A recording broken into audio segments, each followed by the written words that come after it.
Welcome to the Let's Get Cozy Book Club podcast. This week we're discussing our thoughts on the Jane Austen Society by Natalie Jenner. So grab a blanket, a warm beverage, and cozy up, everybody, because here we go. Ooh. Here we go. Yeah. It's March. It is March. It's March Madness. And has March been mad? March has been mad. I'm wearing my Michigan sweatshirt. Go blue. Are they playing today? I don't even know. They won yesterday. Oh. So, yeah. I can't wear my Wisconsin gear because they lost in the first round and ruined my bracket, which was upsetting. That's okay. I haven't looked, but Mom said she had them going all the way. And Yes, so she did. She's out. Hers is out. Yeah. Dad was like, she gone. That was funny. But I am winning in the women's bracket in the family pool. So nice. Go ladies. Go UCLA. I want them to win. Nice. Nice. Yeah. Have you been watching it at all? Yeah, we've been having it on like in the background. I feel like there haven't been that many upsets except the first weekend, or Thursday. There were like more upsets. So yeah, no, it's been on in the background. It's been good. It's kind of a nice background thing to have on, you know? What else have you been up to? On the hunt for a house. No one is accepting our offers. So we're trying.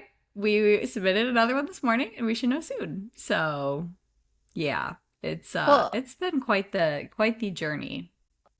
Well, it's exciting you've liked that many houses to put that many offers in on, because that is not always the case. I guess that's true. Yes. So there is that, I suppose. But yeah, it's been pretty stressful. I'm not gonna lie. Emotional roller coaster.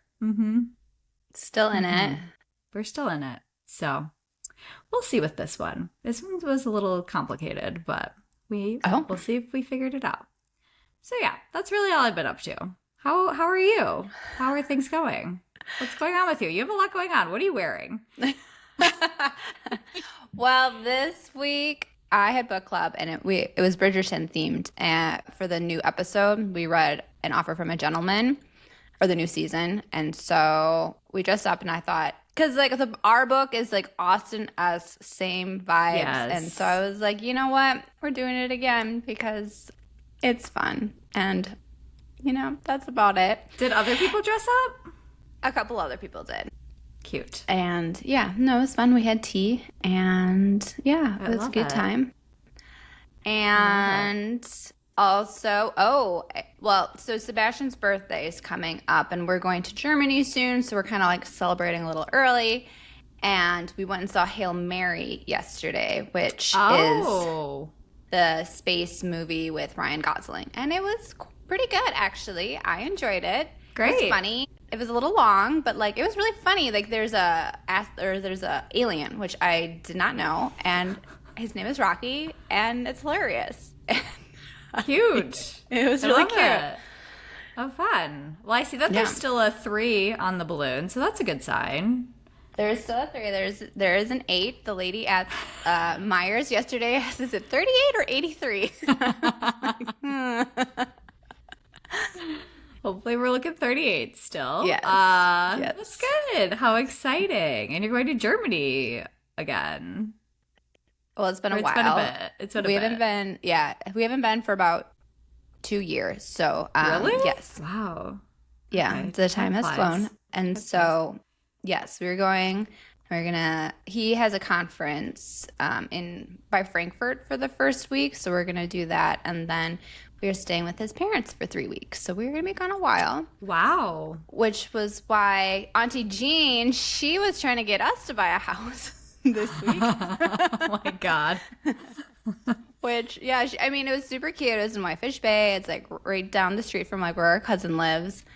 And like, well, we don't have a realtor. We're not pre-approved. And we're, Sebastian's trying to finish his book. We're going to Germany. And I was like, that's a lot to make happen. Because like they go fast. Like we would have to do that all like that day, see it and have an offer in. And so while it was adorable, we're going to wait. We're going to wait a little bit. And you could do it. We could have made it happen, yes. We could have been one and done. But also... what if it doesn't go today?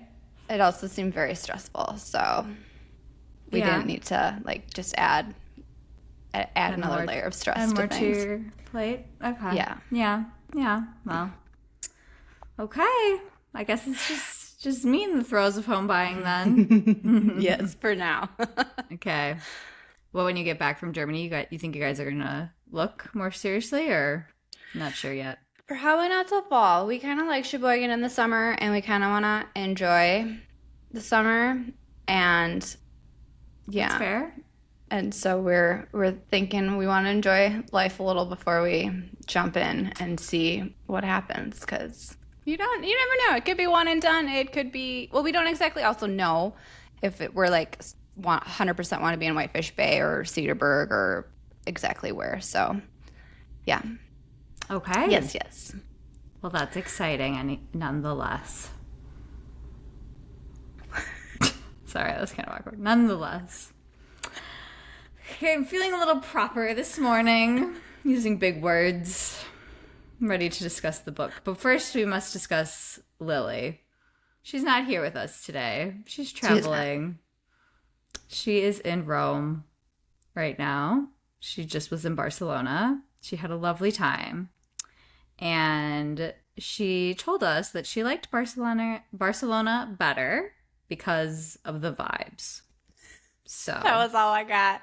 That's all you get. Whatever that means. That's the description of Lily's travels so far.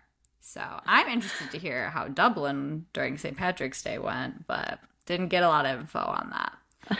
So stay tuned, everyone. But I do want to hear a little bit more about your trip to London. I kind of got like a pretty brief summary from Mom. And like, what did you guys do? Yeah, so after we got back from Paris, it was kind of mostly museums and eating, which was lots of fun. And so Okay. wait. I'm curious. Yeah. What kind of museum goer are you? Are you like, you need to like read the descriptions of everything and like really like study, or you're kind of like looking for like your favorite thing and like that sort of thing? I move pretty fast. Yeah. I see what I want to see, take the pictures, and I keep moving. And yeah, I mean, there's definitely like art I like more than others. Like, I'm not a big Renaissance-y, like the dark Jesus stuff. All the I mean, religious... it's like all the same. It's just like kind of like, it's really dark and kind of gothic and like kind of depressing. And so those are not my favorite. I like more modern and like impressionists and like that sort of thing. Mom and Dad and Lily are also the same in terms of museum going, where they're like just kind of like looking for the good stuff and moving on. We don't spend forever. Yeah. Whereas like Kyle, whenever we go to a museum, he has to read everything. Really wants to spend a lot of time reading everything and like understanding everything and like. Well, him and Mom would get along because Mom would always ask questions. She's like, "What's this?" I'm like, "I don't know." Yeah. And then Mom doesn't want to spend the time reading and understanding. Like, she just wants someone to tell her the information. So she needs like a tour guide. Yeah, I know. And I was like, we could have done that, but we decided not to do that. Yeah, I am not a tour guide. But yeah, so we did like the Natural History Museum and then the Victoria and Albert Museum, which I liked a lot more. There was a lot more empty and there wasn't filled with children. So What's that museum? The Victoria and Albert? Was that? Yeah, it has like art. It was just like all the gifts that were given to Queen Victoria. And so it's just in a museum. And it was really cool. It's literally right next door to the Natural History Museum. And I really liked it. It was fun to walk around. I highly recommend it. And we went to the National Art Gallery and the Tate Modern and saw some Vincent van Gogh stuff. Cool. And then probably the most fun was like all the different restaurants that we got to go to. And we want Lily to take you to Dishoom, which is the Indian restaurant, which was super good and super fun. Love Indian food. Cool. And then we also got tea at the Wolseley, which was very fancy. It wasn't like crazy expensive, but like, you got like the tiered, like your sandwiches and the cakes and then the scones, and it was very good. And they can do gluten-free and dairy-free. And so, yes, it was very fun. But we didn't know. We also did like Sunday roast and like English breakfast. However, we didn't know you need a reservation for like everything. And so make sure you do that. Okay. Okay, good to Even know. for like English For tea. breakfast, Yeah. well, for tea definitely, and then also dishoom. But we didn't think like going on and getting breakfast, you would need a reservation, but you do. Things are proper there. Yes. You need a reservation and to look fancy. So, okay, good to know. Well, that's super fun. Yeah, we'll definitely take all the recs when we go. Lily is planning our adventure there. We're kind of leaving it to her. So, yeah, I think she wants to take you to Bath. Yeah. That's what I hear. Maybe you'll see Stonehenge because I think that's nearby. Great. But I don't know. I love rocks. You know me. That's why you would like the movie Hail Mary because the alien's name is Rocky. He's like a rock. Okay. He's like a spider rock. That's a stretch. It's actually really cool. Like he's like a fixer. He's like a mechanic and can make anything like out of like titanium, and it's actually pretty cool. Okay. So, all right. Yeah. Maybe we'll see it at some point. Cool. Well, great. That sounds fun. I'm excited to go to London in like a month. And sweet. Is there anything else we need to catch up on before we dive into the Jane Austen Society?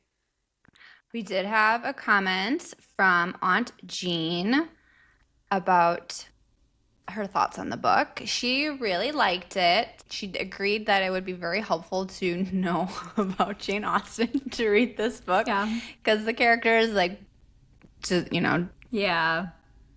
are all kind of based on a Jane Austen character, and they also discuss the Jane Austen characters like a book club. Well, I thought it was really funny. She said the romance is bland. No spice.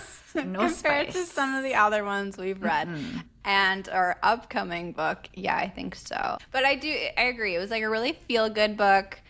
Although all the characters were super depressing, it was kind of warm and cozy. It was cozy. Yes. It was sweet. Yes. It was like, oh. Yeah, it made me like want to read Jane friends.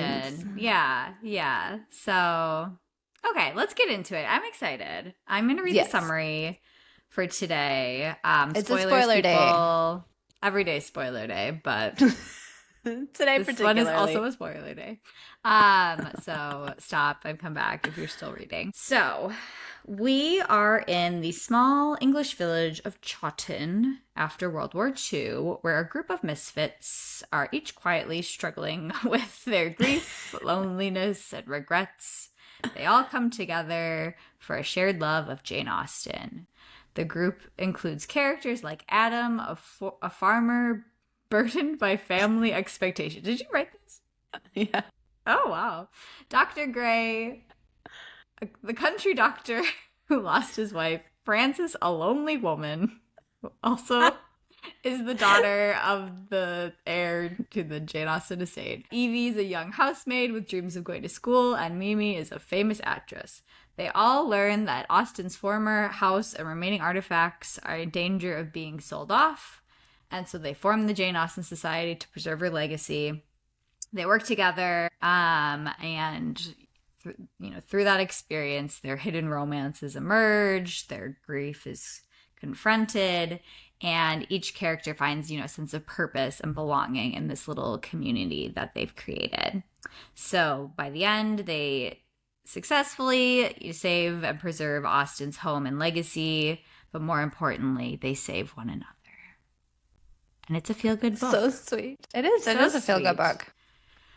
So we left off where they were having the first meet. Is we basically had just introduced all the characters at that point, and then they were having the first Jane Austen Society meeting at Dr. Gray's house. Mm-hmm. And we see... I just done a lot of talking. You do some talking. That is cueing me. Got it. All right. Ooh, we lost an ear. An ear? Oh, all right. So we're seeing your earring. It doesn't work very well. With your big diamond earring. Earbud. Real diamond. They're not. You're like just in Mimi case. Harrison. You That look was like not Mimi clear. Harrison. Is that her Okay. name? Mimi Harrison? Something like that. You look like Mimi. Mimi. Mimi. All right. So Dr. Gray and Adeline are flirting in the kitchen together. And she kind of well, is this when she realizes like, oh, he might actually like me more than just like as a friend. And at the first meeting, Adeline becomes the secretary, Dr. Gray is the first chairman, and Andrew is the lawyer and treasurer. It's very like, official. This like meeting and like going by the books. Francis and Andrew will not be part of any voting that's involved. So this is a very like diplomatic group.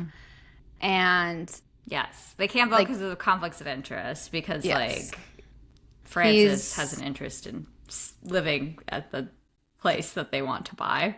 And Andrew is the executor of the estate. So, yeah. Yeah. And then Mimi and Jack come to town to Chawton. The Americans. They're engaged. Yes, the Americans. Mimi's an actress from Hollywood. Jack is a Hollywood producer. They're engaged. They come to town. Jack like surprises her, and he's like, "I want to buy you the Jane Austen house." And she's like, "What? OMG! I'm lying in the dirt and excited and scared at the same time." And Jack's like, "We're gonna go talk to Frances, the heir, and make her an offer she can't refuse." And I'm like, wow, is that how we used to buy homes? Because it sounds really easy. So they go and meet Frances, and Frances is like, "I don't like this Jack guy, but I do like Mimi because she loves Jane Austen, and who doesn't in this town?" Except Frances is like, I like Emily Bronte better." Pretty much, yes. So Frances then tells Mimi, is that the point where Frances tells Mimi that she's not the actual heir anymore? Maybe she doesn't know that yet. She's like, "My dad's still like alive. We're figuring out, if I'm the heir or not. And you should join the Jane Austen Society, Mimi, because we're creating this group." And Mimi loves it. She joins. That's pretty much. She like doesn't leave town after this. She stays there forever. She just stays. Yeah. And then Mr. Knight dies, who is Frances's dad. He dies. And then Frances learns the will, which is recently been changed, and it's pretty awful for her, at least. Not so much for the person who gets to inherit. So what she gets is the cottage and then a small allowance of £2,000, which is barely enough like to enjoy like the comforts. So she won't be able to keep like the servants in the house and like her way of living. Basically, she's gonna barely be able to get by. Frances like doesn't want to fight or contest the will. She's just like, I knew my dad was gonna do this, and he was sound of mind when he did change this, because like my dad is pretty awful and it sounds like him. Yeah. She's a very passive woman. And so then Evie's there when they're doing the will reading, and she like pulls Frances aside. Evie's like this 16-year-old girl who's like the servant girl at the house. And she's like, "Frances, like, I just want to let you know I've been like cataloging all the books in the library. I went through 2,375 books, and there's a lot here. There's like first edition of Jane Austen books. There's like first edition Don Quixote. Like, there's a lot here. And I also found this letter that's really important from Jane Austen to her sister Cassandra." And so then Frances is like, "Wow, you love Jane Austen. You should also be a part of the Jane Austen Society." And Evie's like, "Absolutely, this sounds amazing." So then there is an emergency or second meeting. There's a lot of emergency meetings of the Jane Austen Society. Yeah. But yeah, after it's revealed that Frances isn't like the heir, they have another meeting with the full society at this point, with all of the members, because they need to figure out how to keep this society going because the estate might go to a random person who's just going to sell it and then not preserve the legacy. Which basically is exactly what happens. Before that happens, they decide to buy like 40,000 or 20,000 book, or maybe it was 20,000 pounds or 40,000 pounds worth of books. Yeah, so they buy all the books. They buy like the full library. Yeah, because they know like what it's worth. Because Yardley's there. You should explain who Yardley is. I don't think so. Yardley is the auctioneer who wants to keep all of the Jane Austen stuff in England. He also becomes part of the Jane Austen Society because he also loves Jane Austen. And he is gay, but it's not safe to be out during these times. And yeah, I don't know if there's any much more to Yardley. That's kind of it. Yeah, he understands the worth of the library because he's an auctioneer and like is like, wow, okay, this is worth. Evie did such a good job. Yeah. So, yeah. So and like, I guess I didn't get the heir. So the heir is like some long lost cousins twice removed, and he claims it, and the court says yes, you get it. And he wants like a quick buck, basically. He's like a gambler, and he wants to spend all the money on the horse races. And Miss Frances is like, we want to buy these books for 40,000 pounds. And he's like, okay. He doesn't question it. He doesn't like, you know what I mean? He just takes the money and like leaves. He just wants money. He's a gambler. He just wanted quick money. I don't know. He didn't, think of through or try to, but like a gambler, wouldn't you have realized? Understand the value of Jane Austen. He didn't even know who she was. To you. No, I think a real gambler would be like, oh, people are interested. This is probably worth some money. I could get some more out of them. And he could have like, blackmailed them or like gotten someone. I get like it was really quick money, but like still, I feel like. And then he sells off the house too to. Wait, whoa. Oh, we have some. You don't need to go first for it. Oh, okay, we got some. We got some more to talk about first. Okay. So where the Jane Austen Society is in their emergency meeting because they're predicting that this is going to happen, which it does. They decide that they want to raise money to buy the estate from whomever they think the heir is, but they can't buy it for more than it's worth for whatever reason because they're a nonprofit, legalese. And Mimi's like, well, I'll just buy it. And they're like, no, we can't have you do that, which I didn't quite understand. I didn't get that either. I think maybe they didn't trust her at that point or something because she was like, I'm a Hollywood actress. They were like, Mimi, don't buy the whole estate, just buy the books. Because they still needed, they didn't have the money to buy the books. So then Jack ended up buying the books for Mimi. Yeah. So, and yeah. Well, I guess they weren't married, so Jack just gives her everything when they. Well, I guess I'm fast forwarding a little bit. No, it's okay. But like when they break up, though, he's just like, I want nothing to do with any of this Jane Austen stuff. You can have it. Well, that's not what happens. Kinda. No, she like reports him to the SEC. And that's why he didn't claim the books or any of the Jane Austen stuff? Well, he doesn't care about the books. He cares about... So what happens, what ends up happening is Mimi's like filling Jack in about what's going on at the Jane Austen Society events. And Jack's like, oh, there's this like random heir who's like not smart and doesn't understand the value of this land. He just is going to want to sell it. I'm going to buy it at a low cost and turn it into a golf course. So Jack's investment company is trying to do that, and Mimi like learns about that on the wedding day. And so the lawyer's like, well, he used like insider information to buy this at like a low price or try to buy it at a low price. Like, do you have any information on him that we could use to try to buy it back at like a reasonable price? And she's like, I think so. So she like reports him to the SEC. for insider trading, and they end up selling the estate to the Jane Austen Society at a reasonable price. And because Jack is now terrified that he's going to jail for fraud, he doesn't basically try to get it. Like, because like he bought a bunch of like jewels and things for Mimi, so he doesn't ever try to get that back because he's like, well, we don't really know, but stay away from Mimi. She will. Don't want her on my bad side because I might need her to testify in court. Yeah, they end up saving the day and getting it back and preserving it. Like the society buys it.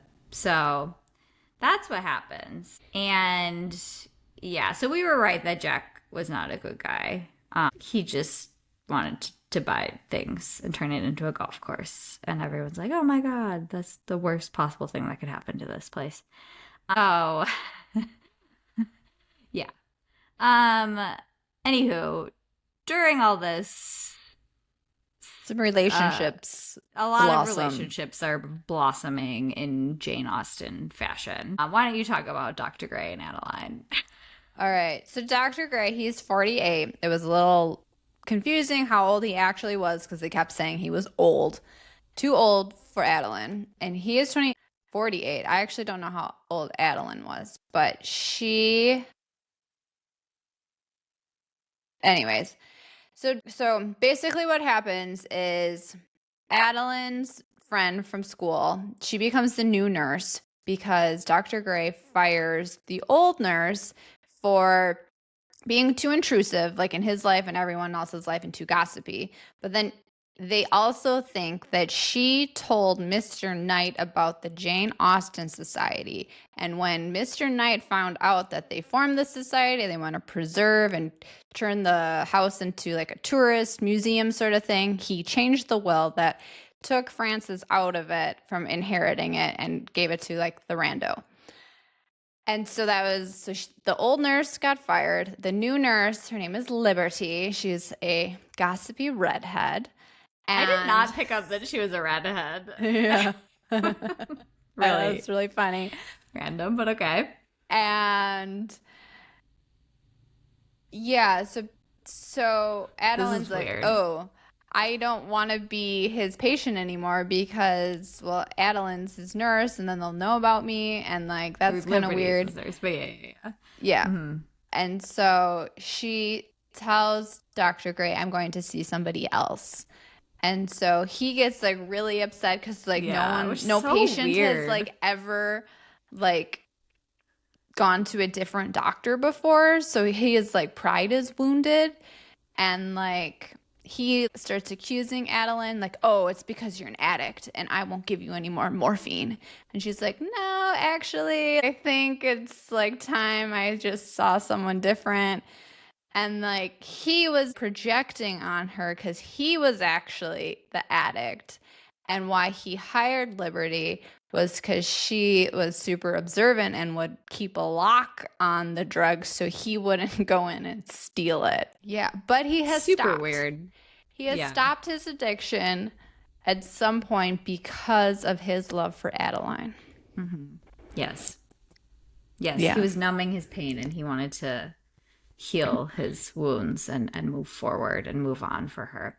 Yeah, the whole like her firing him as the doctor and like him being upset by that, I was like, this is weird.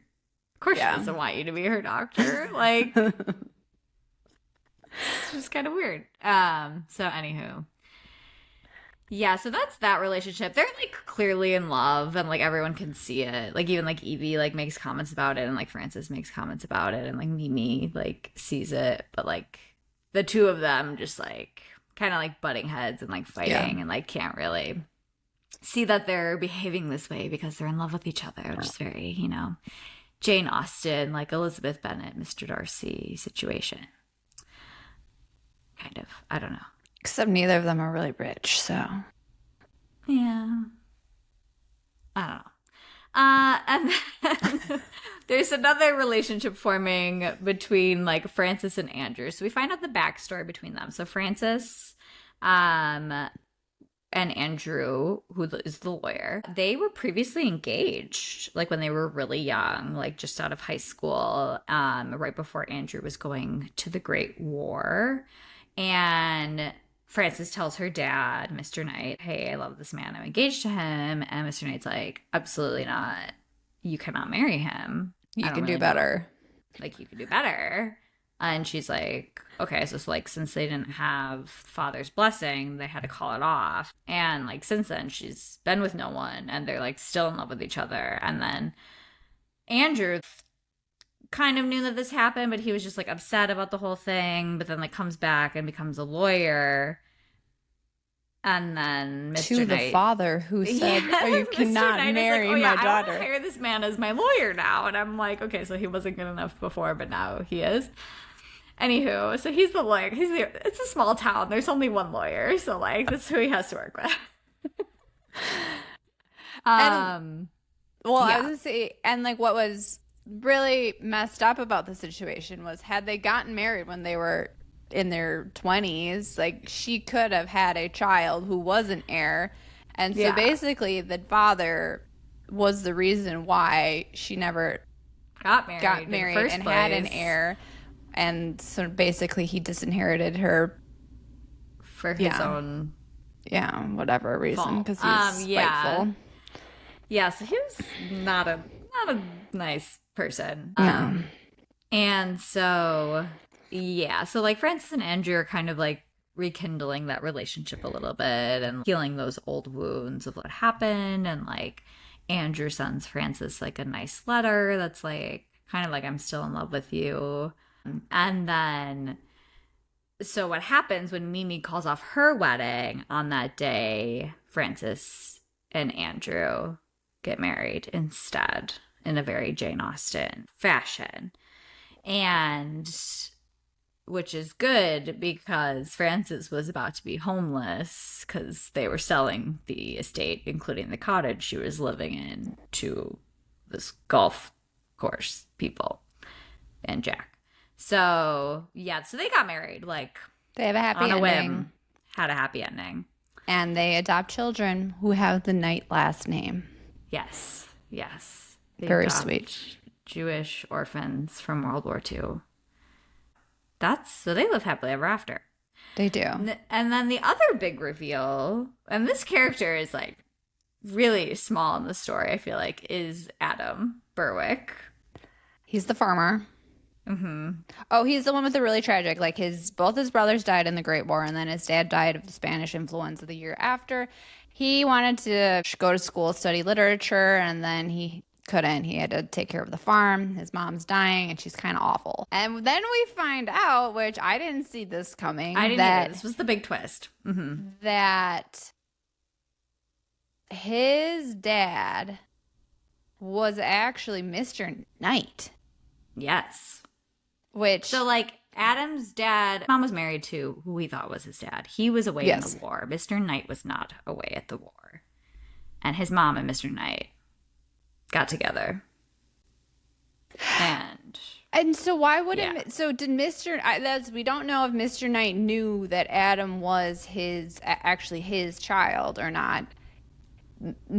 Adam's mom knew because she eventually tells him, because Adam technically could inherit the estate and the cottage, which he decides not to do. He has more of a claim than like the second cousin twice removed, and he could get a lawyer and he could, contest the will. I'd say correct. Like, I'm the actual heir.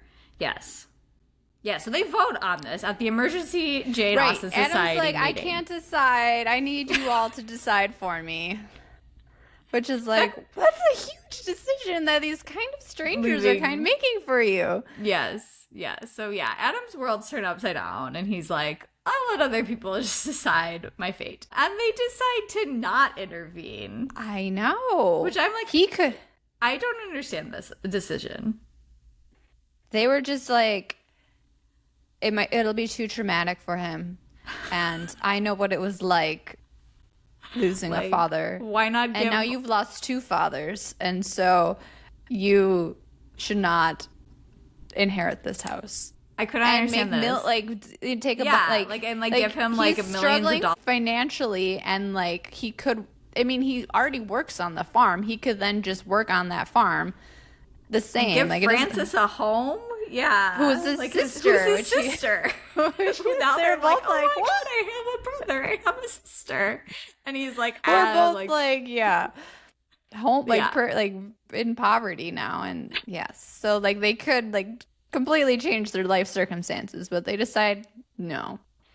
And he just is like, okay, they said no, I'm not doing it.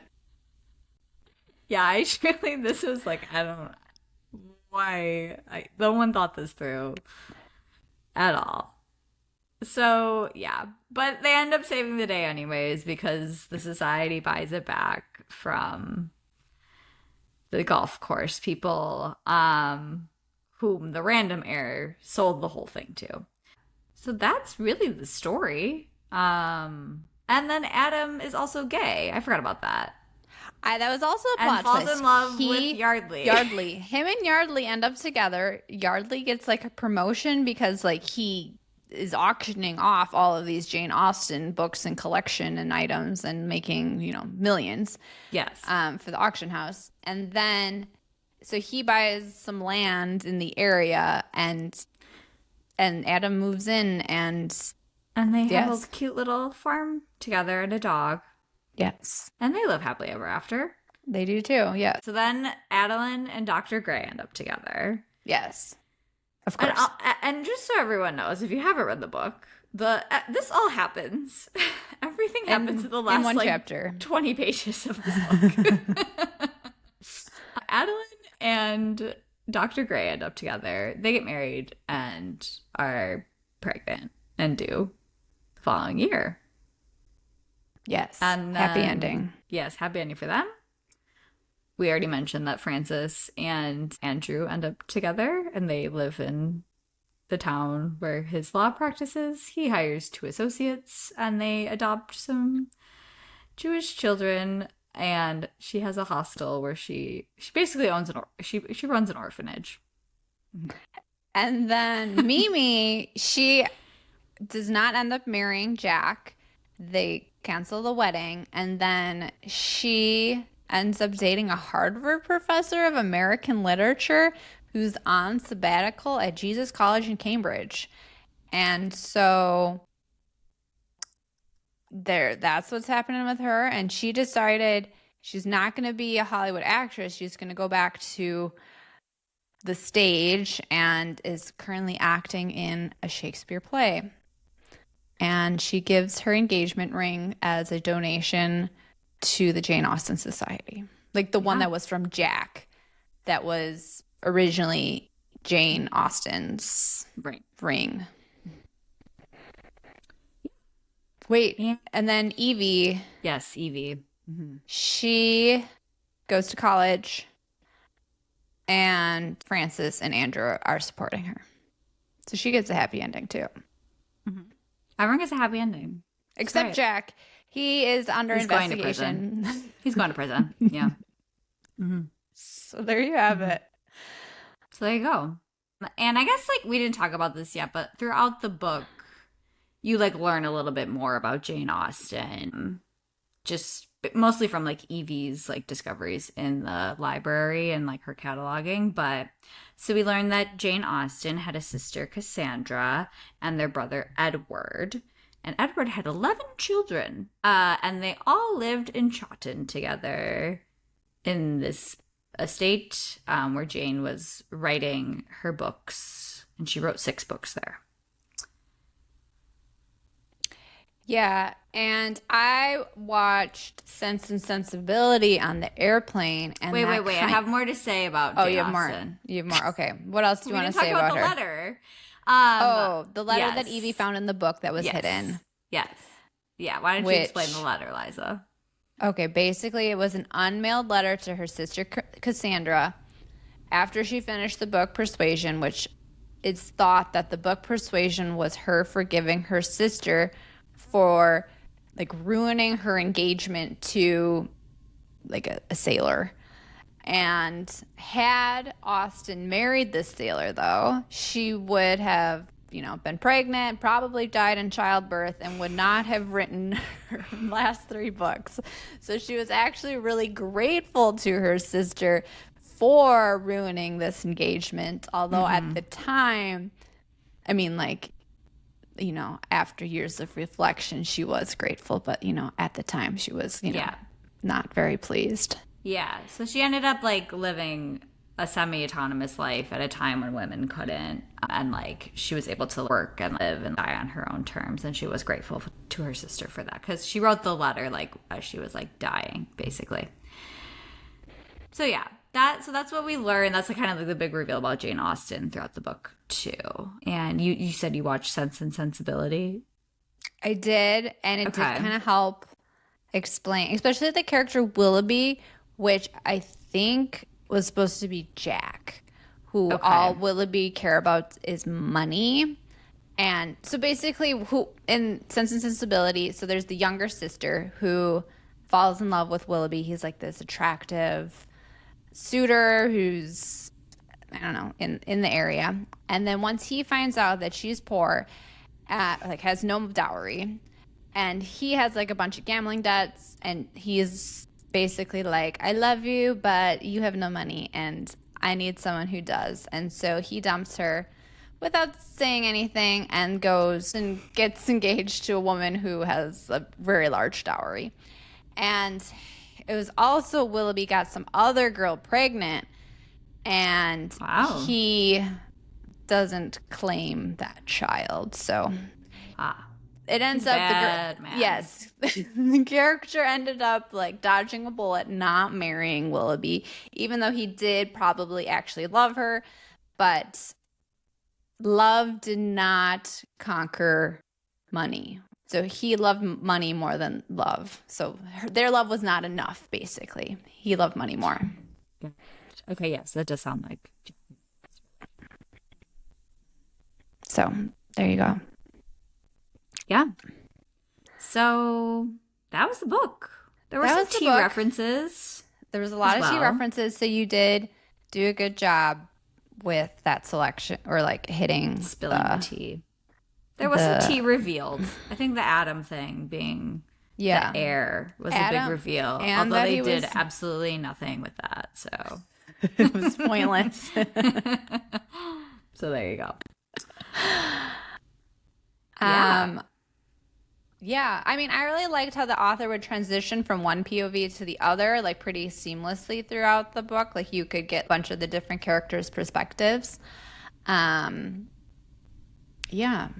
I agree. I enjoyed that. I liked the book. I think it was cute. It was cozy. I liked the like group of misfits coming together and like the community feel of that. And I really liked like Dr. Gray at one point was like reflecting on the little things and when he was like kind of battling his addiction and noticing that like the small things like sharing a cup of tea or the Jane Austen Society were much smaller than like war or the tragic losses of everyone, but they were like those small things were like more important to survival than like he previously understood. So like it's the little things that like are important in life and Pulled them out of the darkness. pull you out of the darkness. So yes, be grateful for the small things too, everyone. Yeah. Yeah. Anything else? That's it. Woo! Okay. Moving Great. on. Well, Lily's not here today. We knew that in advance, though. And we pitched her our books for the word of the month, which is Alter My Brain Chemistry. We never seem to have an actual word. It's a concept. It's a concept. It's a vibe. Pretty much. And the book I picked was Heated Rivalry by Rachel Reed, which is an enemies to lover sports romance about two rival professional hockey players. Shane Hollander is a Canadian and Ilya Rozanov is a Russian player, and they're having an affair. This is the second book in the Game Changer series, which you don't really have to read them in order.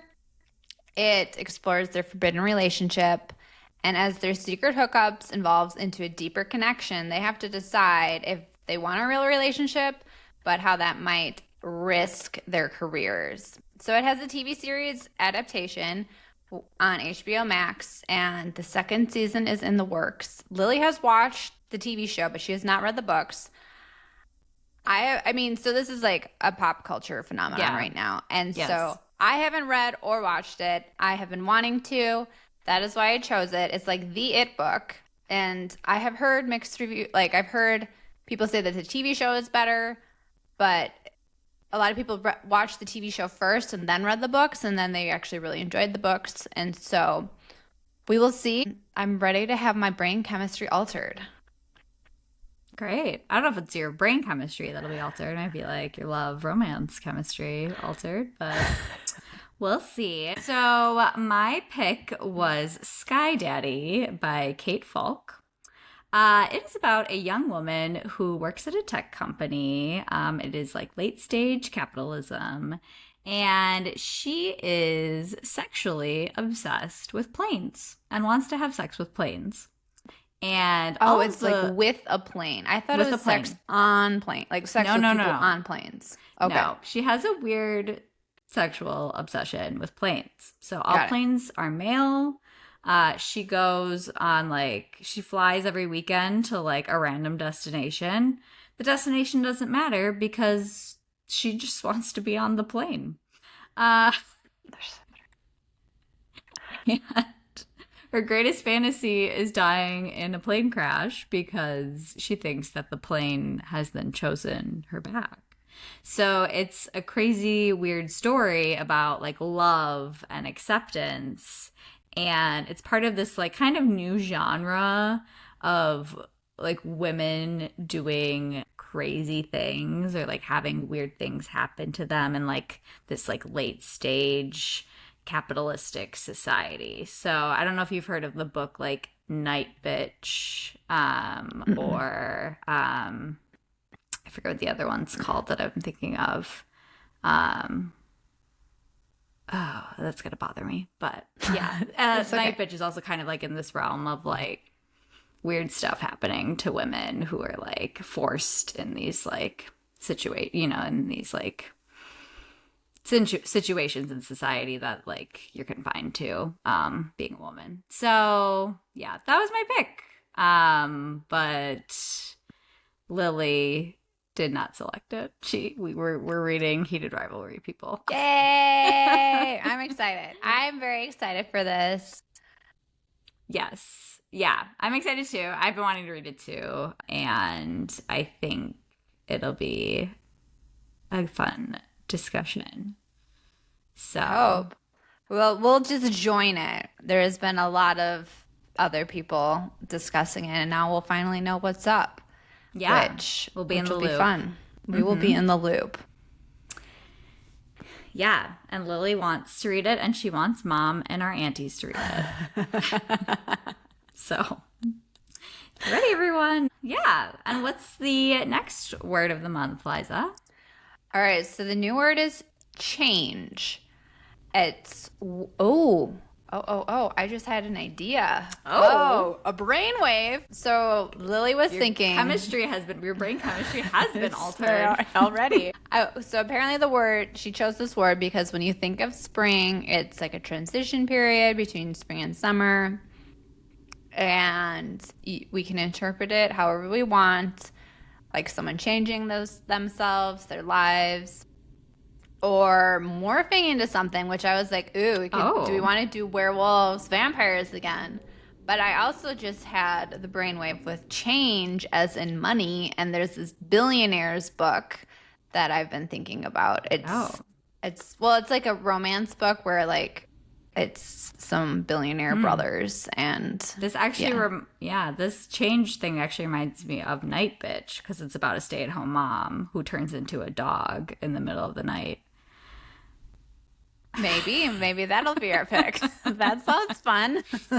So, anywho, Okay. She doesn't want it to be serious. It's more lighthearted. So, well, all I think we right, can we'll try to interpret keep it it. how Yeah, we we'll want, we'll figure Lily. it out. you weren't here. So, cool. All right. Thanks so much for listening to episode 20. If you want a shout out, leave us a comment or review. You can find us on Instagram at Let's Get Cozy Book Club or YouTube, or email us at letsgetcozybookclub@gmail.com. We'd love to connect with you. Join us in a couple of weeks for our check-in, where we discuss our initial thoughts on Heated Rivalry by Rachel Reed. Until then, stay cozy. Yeah! Yeah.